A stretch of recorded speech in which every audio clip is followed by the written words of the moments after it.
Thank you all for coming here today.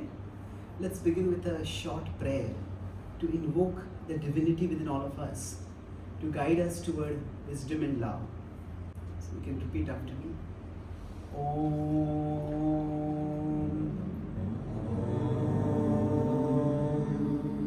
Namo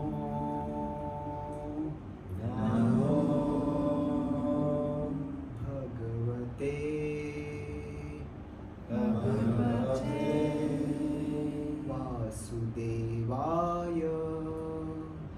Vasudevaya. Thank you. Our topic today is the heart of yoga and yoga of the heart. I'd like to start by asking you two questions. What do you think is yoga and what do you think is the heart? Then we look at the connection between the two of them. So you are of course here in yoga studio. So to some extent you know what is yoga, but what is your understanding of yoga? Would anyone like to share? Yes, please. At first I thought yoga was, just coming in and doing the postures. Postures. Yeah.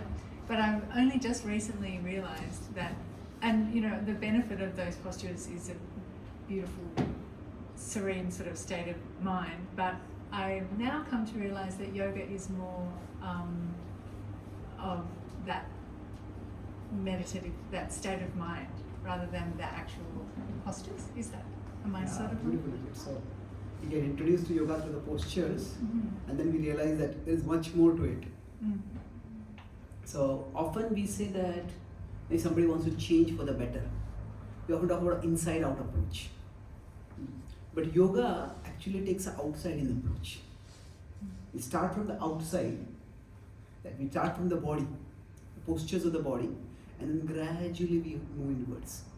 So the starting outside is also yoga, but what we go inwards, that is also yoga. So it encompasses the whole range of activities that help us come to that state of mind, as you said. Thank you. Any other understandings of yoga? What do you think is the heart?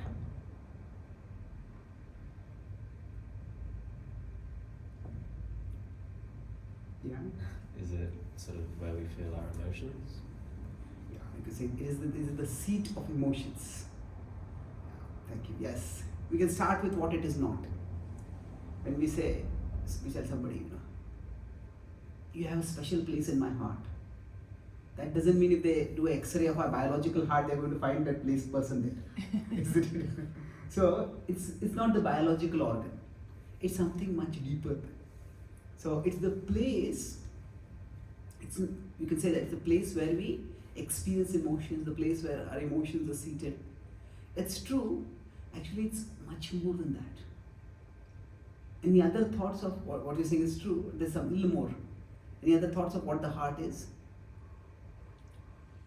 Yes? Where our spirit soul is. Yeah, where our spiritual essence resides. Yeah, that's where our soul resides. That raises a further question: what is the soul? Isn't it? That's true. But most people, when they're talking, they say, "You have a special place in my heart," or "You broke my heart," and use words like that. Most people are not really thinking about the soul. We'll come to what you're saying is right, but let's look from a conventional point of view, a normal conversational point of view. What does the heart mean?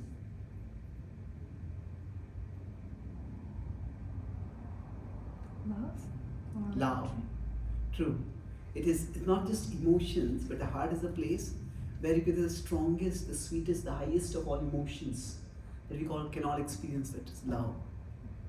And it's not just love. We can love many things. We may have, say, affection for a particular sports.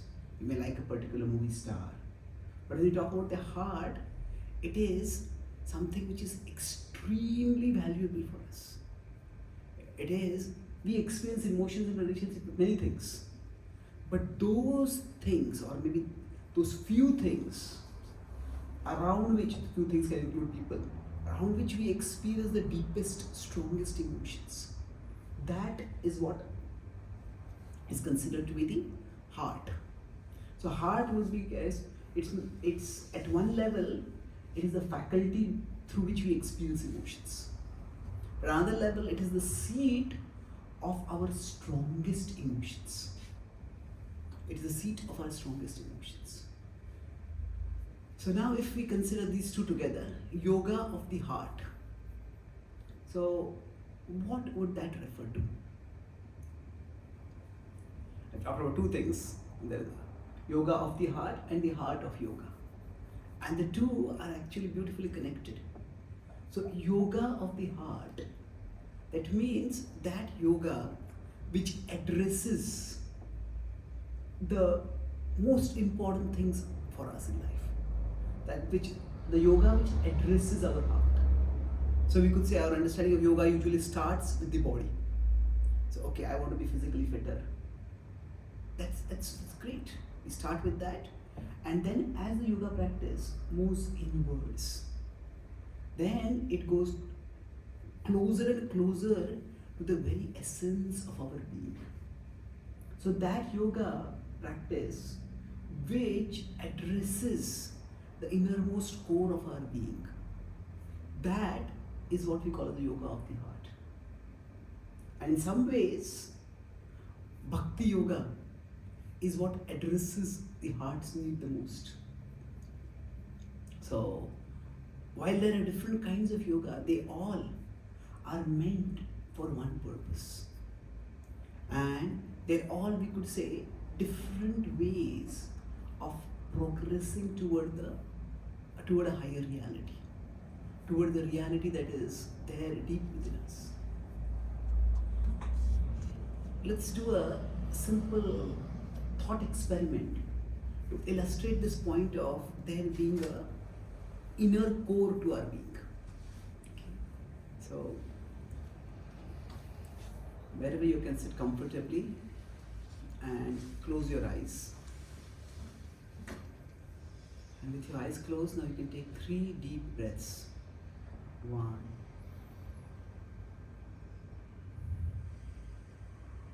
2,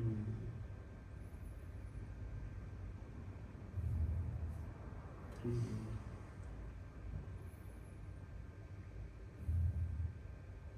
Continue the deep breathing if possible, and you can feel the anxiety, the distraction, the tension in your body just relaxing, calming, disappearing as you keep breathing deeply. Now with your eyes closed, look in front of you. Because the eyes are closed, you cannot see anything that is physically in front of you. But there is something like a screen inside us. And on that screen, we may see many things.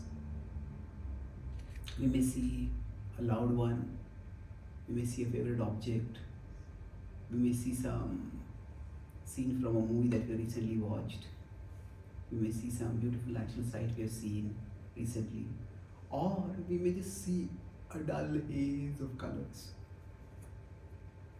Whatever it is that we see it on some kind of screen inside us. Now, while you are looking at that screen, try to take a step back and catch sight of the person who is looking at that screen.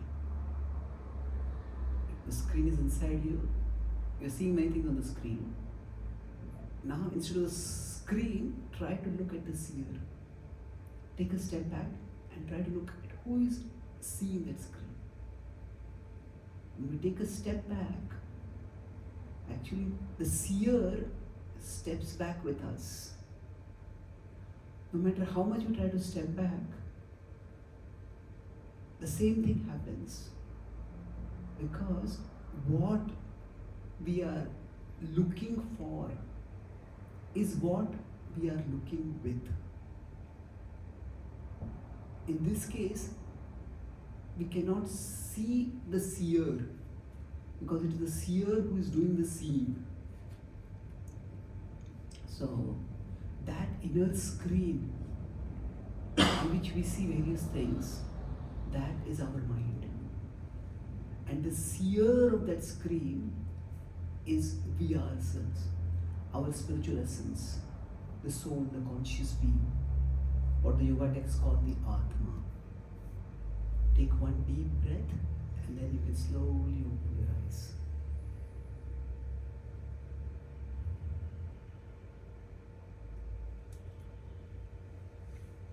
Thank you.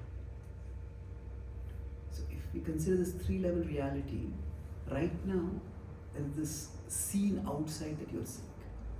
Now if you pay attention, you close your eyes and maybe if I'm looking at you, I pay attention, then I can see a picture of some of it, at least to some degree of clarity inside my mind. But where am I seeing that? That's on some kind of screen. The scene, the screen, and the seer. There are these three levels of reality. The scene is our physical side. The screen is our mental side. And the seer is our spiritual side.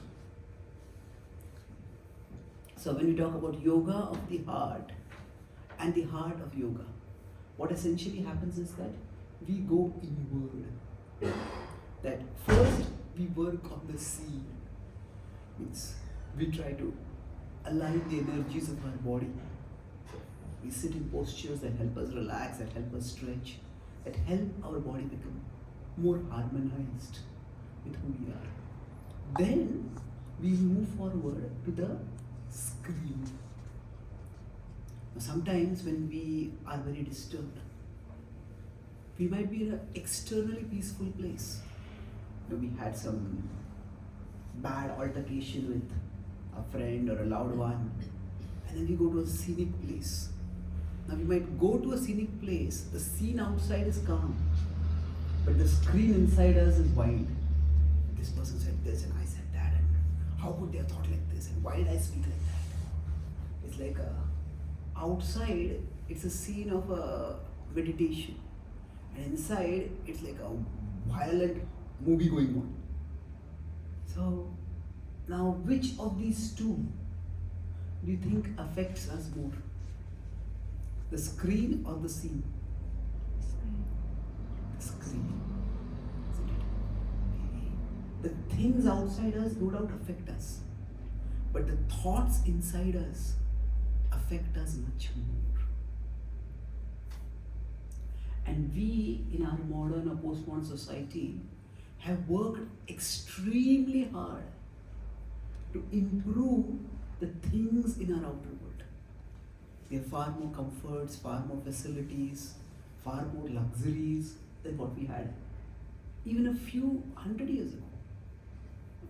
A phone, internet, even electricity. These are things which even royalty didn't have 500 years ago. So things outside have improved substantially.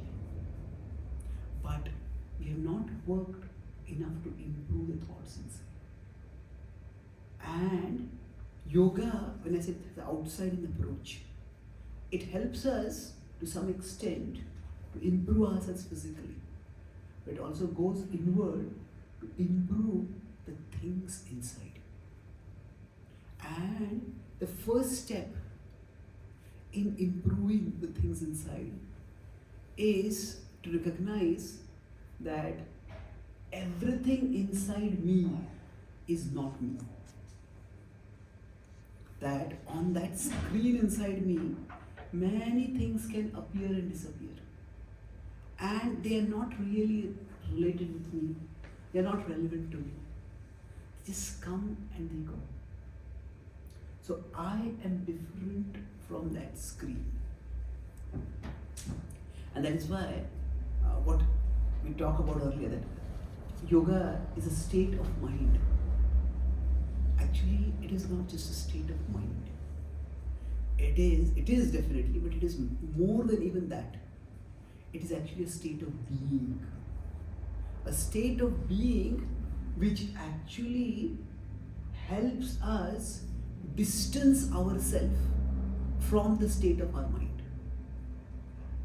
There's the state of our body. Sometimes we may be uncomfortable. We may have traveled a long distance to meet a loved one. and we may be exhausted by the journey. But when we meet somebody whom we love, we feel such joy.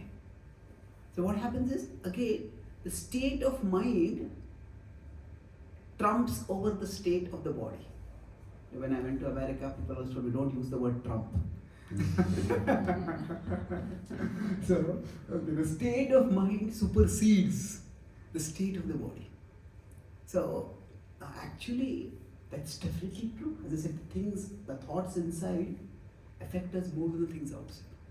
That does not mean the things outside are not important, but the thoughts are more important. However, the state of being goes beyond even the state of the mind. The state of the mind, it's like, say, if we are sitting in a house and there's a horror movie going on. We are sitting in a movie theater, on the big screen, the horror movie is going on. Now, if we don't like horror movies, somehow a friend obliged us to go for that movie. Now, we can just look somewhere else. We don't have to look at those scenes. So, similarly, in our state of mind, various things can be going on. But on that inner screen, things come and go. And to the extent we dwell on something, to that extent it grows. Something, what goes and what grows, that is determined by how much attention we give to something. How much attention we give. I was in California with a friend, and we were at a nice house, and it was overseeing the mountains. So we were sitting, and there's a big window from which you could see the beautiful greenery and the mountains, and we were chatting. And suddenly, I saw a giant ape emerging from the mountains, the kind you might see in this Planet of the Apes, and started charging towards the window.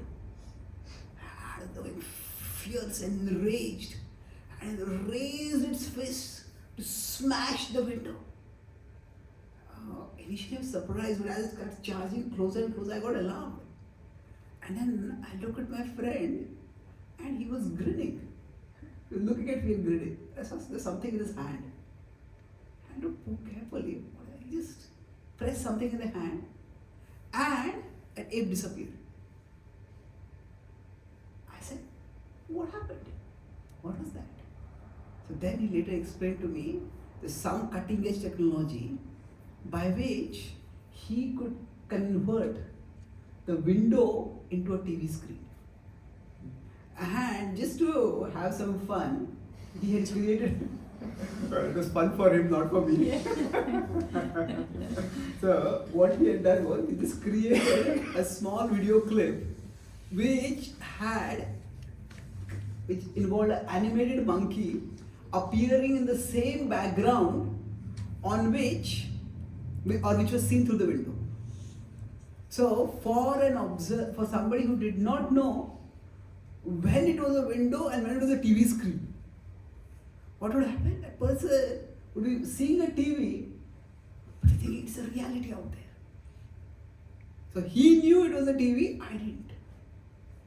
So for us, that inner screen that is there, sometimes it acts like a window which shows us the outer world. But sometimes it becomes like a TV screen. And when it becomes a TV screen, what it may play is unpredictable. It's not necessarily like our choice, I want to see this movie over here. When it becomes a TV screen, it starts playing things, not entirely on its own, but it starts playing things based on the kind of thoughts we have actually cultivated. And then we can get completely consumed by it. So, I was talking about this scenario where this is the outer scene. This is the inner screen. And this is the seer. So the scene is the physical level of reality. The screen is the mental level of reality. It's mental. And this is the spiritual level of reality. So basically, we look at this screen, and on this screen, what we are seeing outside comes in. So this screen that is there, put it another way now, the screen can act both. What are the two ways it can act I mentioned? Just now? It can act as a Window. window, On TV. and it can also act as a TV. Screen. So now, when it's acting as this window, it can show us what is going on in the outer world. But when it starts acting as a TV, it starts showing us something completely disconnected. Actually, it's not usually completely disconnected. When somebody tells a total lie, it's easy to falsify it. But when somebody takes part of the truth and tells it with such drama that it appears to be the whole truth, then it's a little more difficult to falsify. So what the mind does is, when this, I said the movie starts inside us, this movie starts with something that happens. Maybe let's start with some real life incident, tragic incident. One of my friends in America, he runs, he's in charge, he's a suicide helpline counselor. So when people are very depressed, thinking of suicide, when they call for help, it's quite a scary job. One wrong word and a person might end their life. So in this case, a young girl called him. She said she had committed suicide and then she changed her mind. Committed suicide means she had not died, but she had taken poison pills. She had taken a heavy dose of sleeping pills. And then she said, no, I don't want to die. She called. So fortunately they had an ambulance nearby, it rushed in, and they saved her. And after she came back to the normalcy, I was talking with her. I said, what caused her? What caused you to commit suicide? And she said, I was in a relationship with a boy, and I called him, and he didn't pick up my phone. And says, yeah, that prompted me to commit suicide. Really? I didn't say that, he's trained not to show up. But you might think, why would just one unanswered call make one think of suicide? But, so that was like a window. The mind was functioning like a window in which there was one incident. One incident was a call was not answered. But from that one incident, what happened? A whole movie started. And what was that movie? She started thinking that, oh, he didn't answer my call because he doesn't like me anymore. Maybe he's with someone else already. Maybe he abandoned me because something is wrong with me. Maybe I'm unlovable. But nobody will ever love me. 10 years down the line, all my friends will be in happy relationships and I will be all alone. And they will all have pity on me. And I don't want to be pitied. Better than being an object of pity is to end my life. There is, once we hear this, there is a logic to it, a tragic logic, but no doubt there's a logic to it. So what happens is, in the mind, it takes one input, one thought comes in, and at that level, the mind is functioning like a window. But from that one input that has come in, a movie may start. And that movie may be a complete exaggeration or even a distortion of the actual reality. But once we start getting caught in watching that movie starts gaining a reality of its own. And it becomes extremely difficult to actually think, hey, this is just in my head. So it's vital for us. So generally what happens is, you consider this, the self has these three levels: the soul, the mind and the body. So it's vital for us to actually be able to distance ourselves. The thought experiment that we did is what distances ourselves. And this distance, when this is created, what it does is, it enables us to identify the emotion.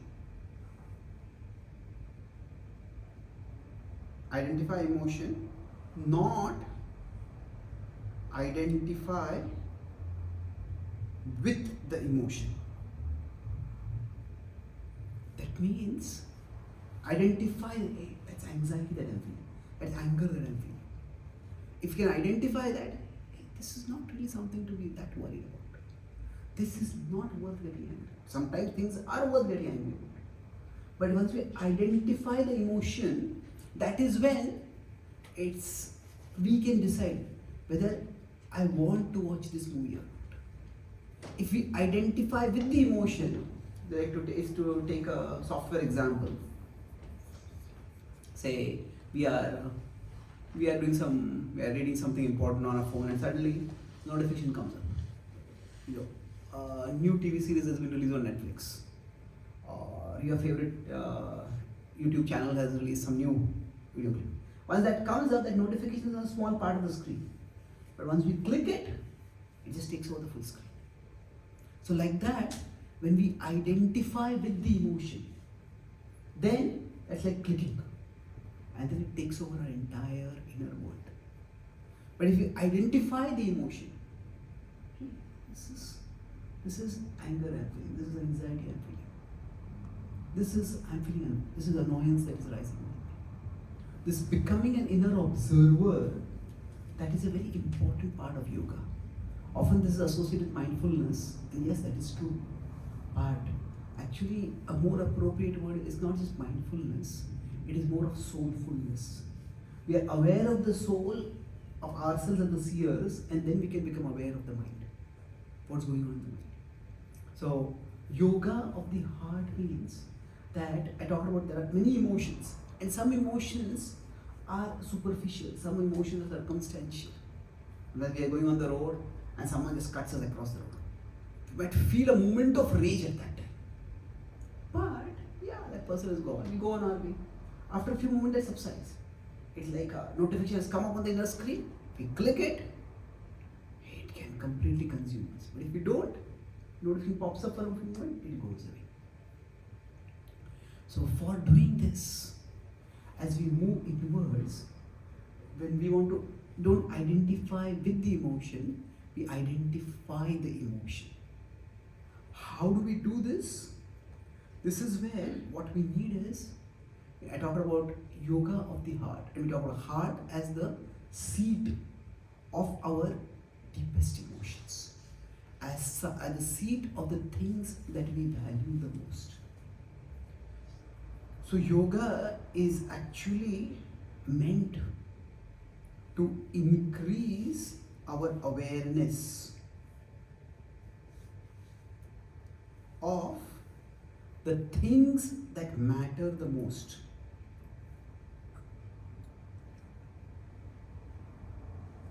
Not just matter, but matter the most. And in some ways, as we calm our breath, as we go deep within, we start becoming aware of what matters the most. Otherwise, there are many, in all our lives, there are many things which are of varying degrees of importance. But if we are not being consciously aware of what matters the most, then whatever might pop up, that starts consuming our consciousness. It's like, suppose we are going for a party or going for a get together and we don't have anything specific to talk. Then in every group gathering, there are some people who are loudmouths. They just dominate the conversation. They don't let anyone talk.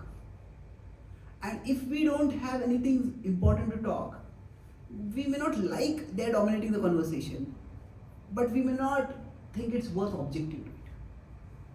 But if we have something important to talk, and we remember that, then we stand up with them. Yeah. Just because you talk loudly or talk most doesn't mean what you're talking is the most important. We may not say it that way, but we will stand up. So similarly for us, when these small things pop up on our inner screen, to ensure that we don't click on them, we don't make them big, we need to be aware of what is really big for us, what really matters for us. And when we go in a meeting, or we are going to get together of people, if we remember, these are things I want to talk about. Otherwise, sometimes we have spent time with people and we come back, hey, I was supposed to talk that. I forgot about it. So for that to not happen, we need to refocus on the things that really matter for us. So Bhakti Yoga is the process of enabling us to tune ourselves with the things that matter. So when we do kirtan, when we sing these holy names, these mantras, at one level, it's just a nice experience. We feel good about it.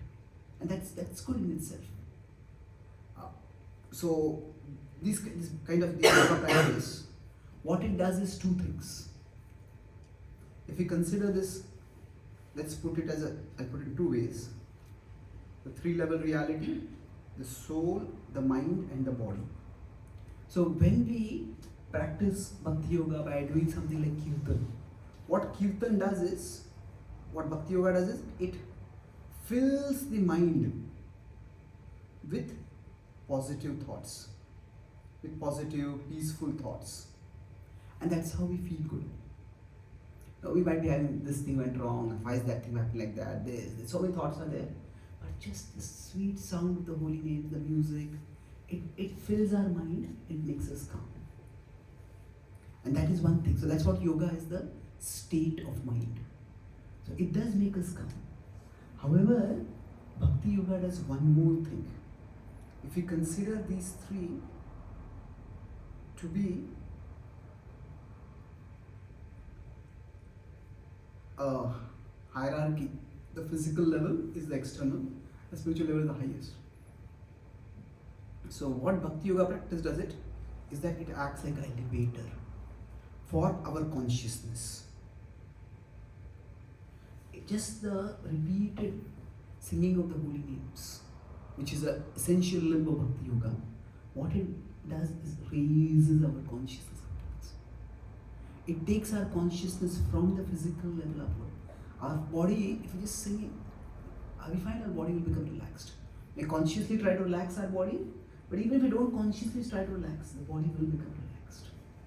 We consciously try to bring positive, peaceful thoughts in our mind, but even if we don't, those positive, peaceful thoughts will come. But beyond that, something will happen. Something is, our consciousness will rise upwards. And sometimes we may consciously strive, we may intentionally strive. Okay, that is the external world, this is the inner world, that is the outer scene, this is the inner screen, and I am beyond this. So that can be done through the process of intellectual analysis. But that can also be done through the process of spiritual elevation. So Bhakti Yoga is the process where we focus on spiritual elevation of our consciousness. And by this, as we elevate our consciousness upwards, then we start gaining greater clarity. Again, okay, what really matters for me? When we are too much caught in the heat of the event, sometimes we start arguing, some person argues something and counter argument, and then we argue. At that time, it may seem that argument is the most important thing, or winning the argument is the most important thing. But after an hour later, we think, why did I get so worked about the argument? It's a trivial thing, anyway, it doesn't even matter to me. But in the heat, when we are in the heat of the moment, that thing may seem very important. That's why if we regularly or at least intermittently raise our consciousness upwards, then we don't get so caught in the heat of the moment. And then we can realize what things really matter for us. And as we realize the things that really matter for us, then we can take wiser decisions. As we realize the things that matter for us, we come closer and closer to our heart. We come closer and closer to, the heart is the place where the things that matter the most reside for us. The emotions about the thing that matter for us reside for us. So we start becoming aware of what is in our heart, and we can also become aware of what we want to be in our heart. And in this process, I'll conclude with the last point, and we can have a couple of some questions. So I talked about, first is yoga as a state of mind. It fills our inner screen with pleasant scenes, which is nice. But beyond that, it makes us say, okay, I am different from this. It's like, okay, sometimes if we have a big home TV or something like that, you have a menu. Or you want to watch Netflix, you want to see some news, you want to see this. So like that we see, okay, I am different from all this. All these items are there in my inner world. Which one do I want to focus on? So then we can think, this is important, it's not so important. However, Bhakti Yoga goes even beyond this. We talk about these three levels of reality. There is the soul, there is the mind, and there is the body. And what Bhakti Yoga states is that beyond this, there is the ultimate reality.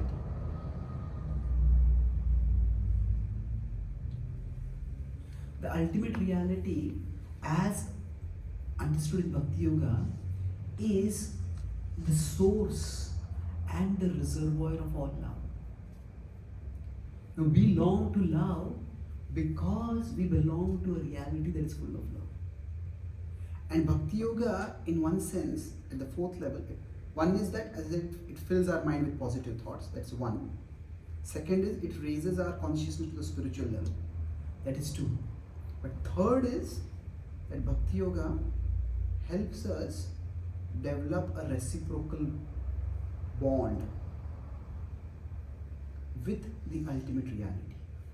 A reciprocal personal bond of love with the ultimate reality. And that brings us the highest fulfillment. So within the Bhakti Yoga tradition, the Bhakti Yoga tradition is inclusive, at the same time it's specific. You understand that this is like we climb up the top of a mountain and then we behold the peak of the mountain. Now when we are at the bottom of the mountain, if you're climbing up a mountain, or somebody may climb up from this side, somebody may climb up from this side, somebody may climb up like this. So we may go up a mountain. From the bottom of the mountain, whatever is at the peak, different people from the bottom will have different peaks of the peak. They will have different glimpses of what is at the top. Nobody actually knows it completely. That's why in different spiritual traditions of the world, different wisdom traditions, the ultimate reality may be conceived slightly differently. Because everybody is looking from the bottom and trying to figure out what is at the top. And even when they figure it out, they're trying to describe it. And that ultimate reality is so great that it cannot be very easily described in human words. So, in the yoga tradition, the understanding is that ultimate reality is something which is to be ultimately experienced. It can be described by words, but it's to be experienced. And that experience is life's most enriching experience. So, when our heart becomes aligned with that ultimate reality, then our existence gains the greatest meaning and purpose. We understand that we are not just alone, and we are not just here as a random accident. Our existence has a higher purpose, and our heart finds shelter and strength in that aligning with that higher purpose. What is that higher purpose? That is not something which is dictated down from the top. Rather, it is discovered by looking at ourselves, by understanding our talents, our interests, and seeing how we can contribute. So the practical transformation that happens in our life is when we become internally connected. When we become internally connected and to some extent contented, that is the ultimate reality over here. So when we are connected and contented in relation to the ultimate reality, then our interaction with the outer world, it changes. We focus more on contribution and less on gratification. Gratification means when we are interacting with someone, we get to, what can I get out of this? That there are always situations when we may seem to be able to get nothing out of it. But there's always something we can contribute. We all can make a small difference. And this attitude can actually be far more empowering. Suppose we are sick in a hospital bed. And there's not much, maybe you can just watch some TV or enjoy something over there. But there's not much gratification available over there. But as far as the contribution is concerned, we can just be cheerful, be pleasant, thank our caregivers. Sometimes people are sick and the way they behave makes their caregivers sick of them. But when the attitude is focused on contribution, not what I'm getting, but what I'm giving. That doesn't mean that we won't get anything, but it brings a higher purpose to our life. And that higher purpose actually gives us far greater fulfillment. So the yoga of the heart is not just connecting with the heart. Once we are connected with the heart, it enables us to connect with the world in a mood of service, in a mood of contribution. And that can empower us to make a difference even when situations seem difficult, when we feel that there is darkness around me in my world. Rather than resenting the darkness, we just focus on turning on a light, maybe a small flashlight. And we find that each of us has far greater potential than we thought to make a difference. If not in the big world, at least in our corner of the world, in our own heart and in our world. That is the empowerment that the yoga of the heart brings illumination in our world, inner world, and empowerment in our outer world. Now, all of us have achieved some things in our life. And if we could unleash the potential of our souls, if we could unleash the potential of the soul connected with the ultimate reality, how much more good we can do, how much more we can contribute. But discovering that could be our life's greatest adventure. So I'll summarize. I spoke today about broadly 3 points. First, we began by discussing the meaning of the term yoga and heart. So yoga is basically an outside-in process where we start with the body and we go inwards towards inner and inner layers of self. And heart is the seat of our deepest emotions. So then we discussed how these terms are linked. So there I talked about the model of the self. We discussed various examples. There's the outer scene, the inner screen, and the inner seer. And this inner screen can sometimes act as a window and sometimes as a TV screen. So yoga is not just about improving our physical well-being. It is not just about having a nice state of mind. It is about realizing that we are not the screen, we are the seer of the screen. So that seer-screen difference, that was the second part we discussed. And then after that, I talked about 3 levels in which Bhakti Yoga works. Bhakti Yoga, it fills the screen with positive images, positive thoughts. It raises our awareness to the level of the seer, and it connects the seer with the ultimate reality, and thus empowers us Because we feel internally connected and contented, we don't crave so much for external gratification. And we can focus more on contribution in our function in the outer world. We act with a higher purpose.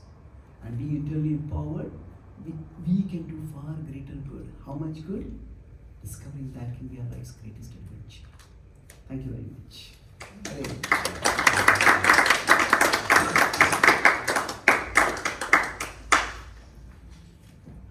Are there any questions or comments?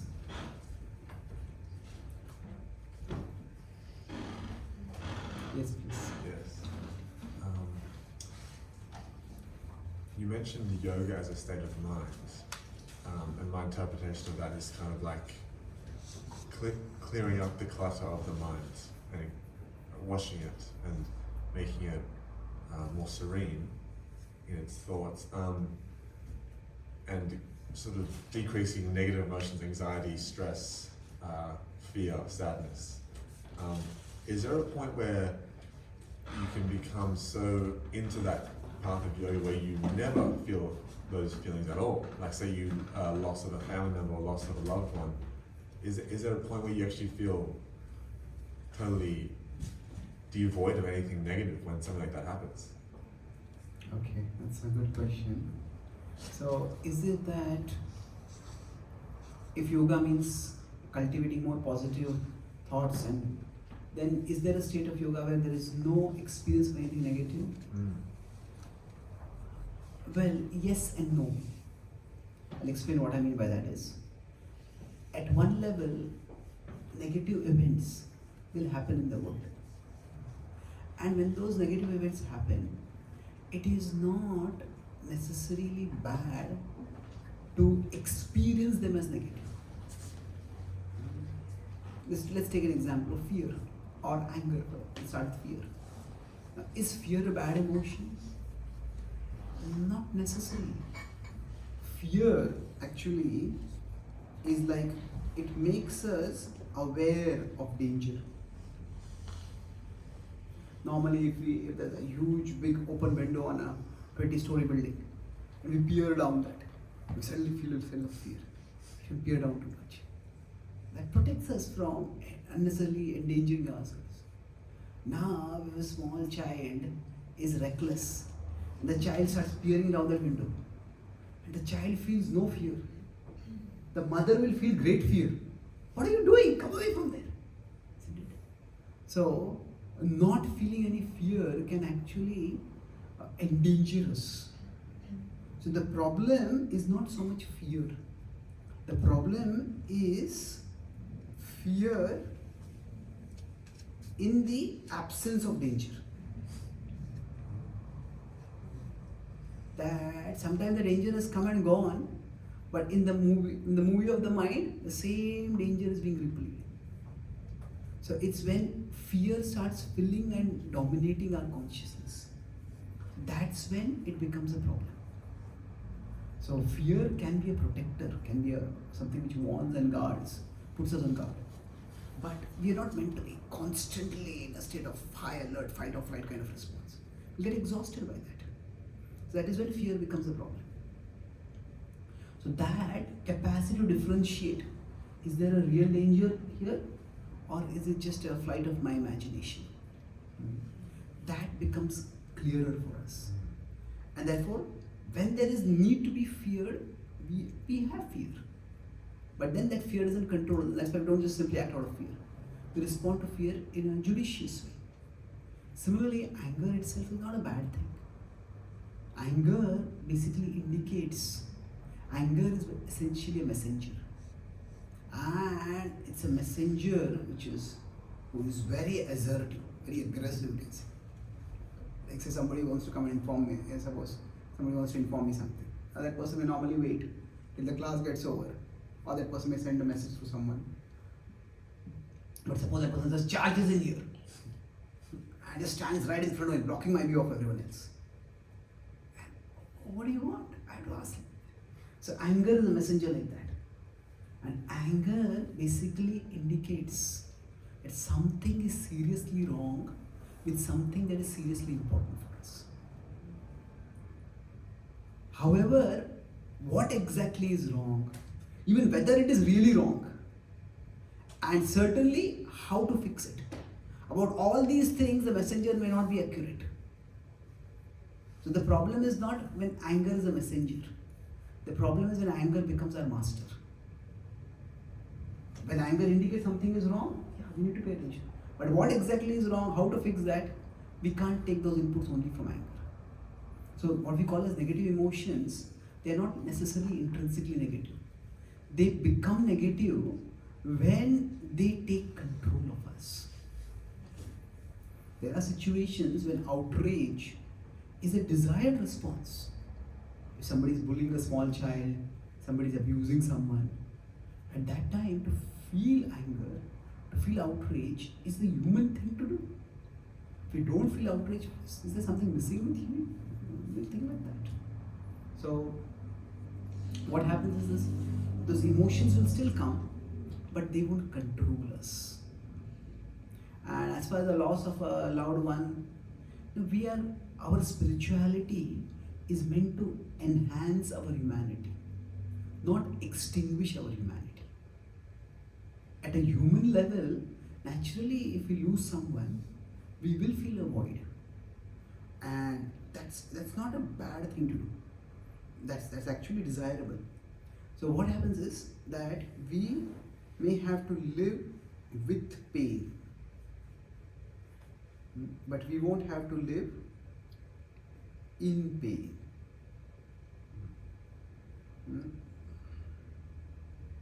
What is the difference is that when we live with pain, that essentially means that pain is the only experience in our consciousness. But when we live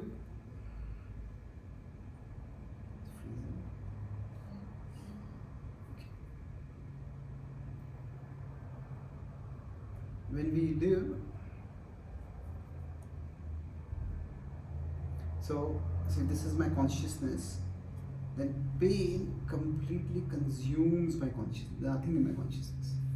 However, pain is a part of my consciousness, and that will be there. That sense of loss will be there. The heart will experience a wound when we lose someone, but we understand that the heart has the capacity to grow beyond that wound. So to not feel pain at all when we lose a loved one, again, that's not a healthy thing.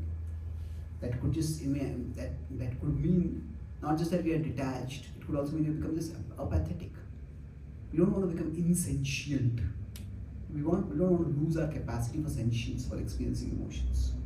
But we don't want to be controlled by those emotions also. Does that answer your question? Definitely. Thank you. Thank you. Any other questions or comments?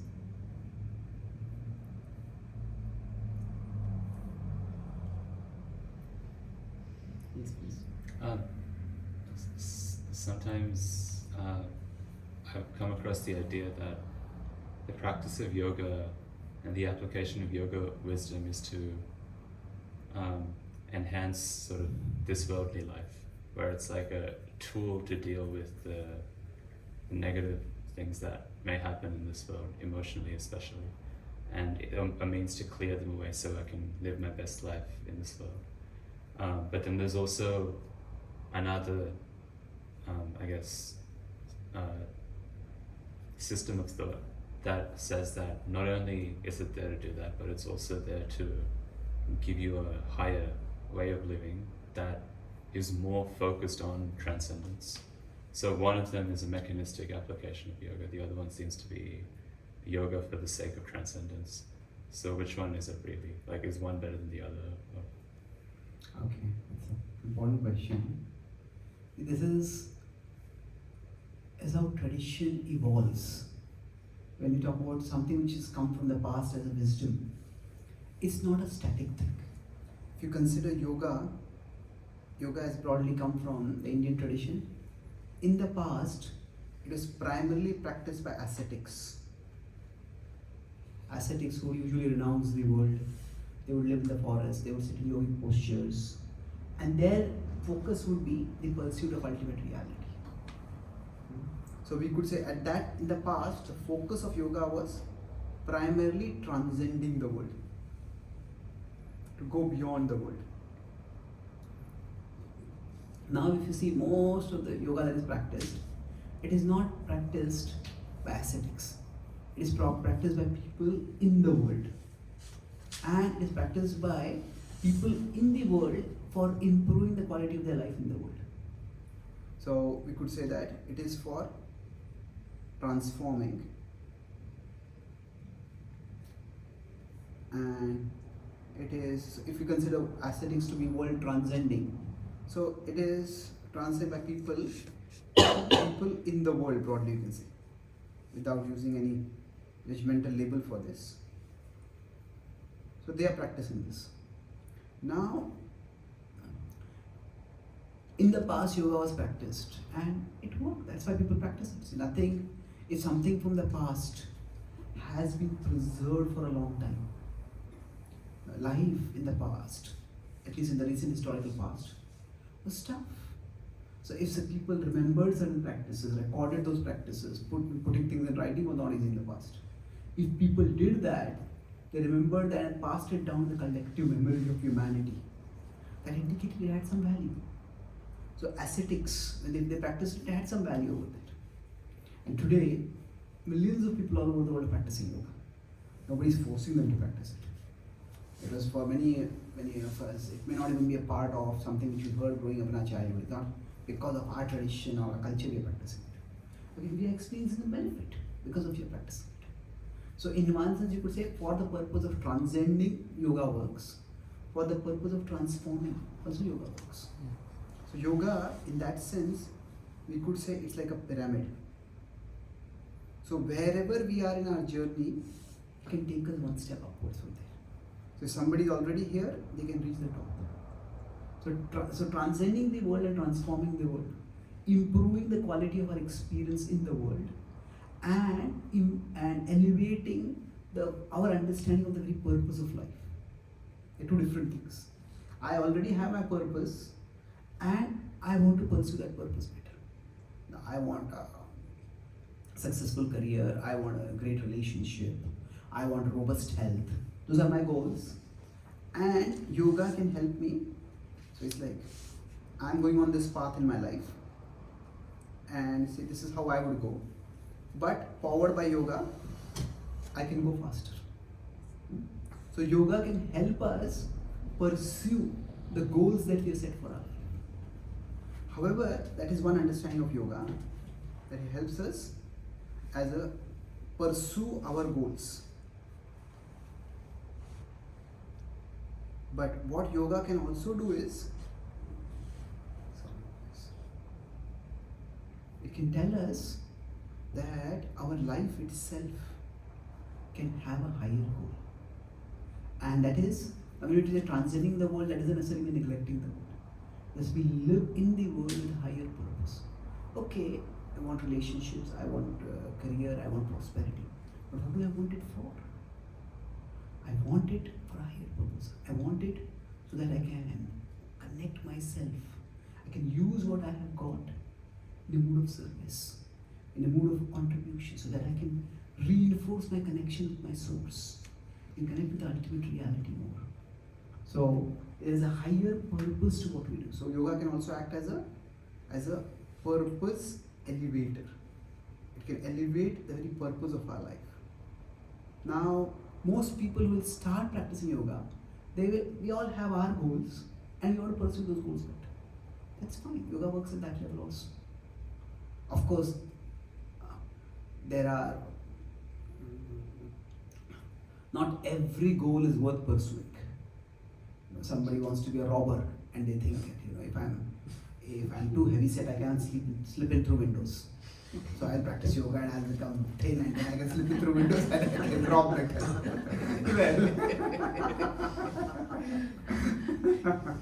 Yoga is not meant for that. But the idea is that we have some healthy goals in life and yoga can help us pursue them better. But if you're open to more, yoga can tell us how we can pursue higher goals in our lives. We can have a higher purpose for our life. So the two don't have to be contradictory, they can be complementary.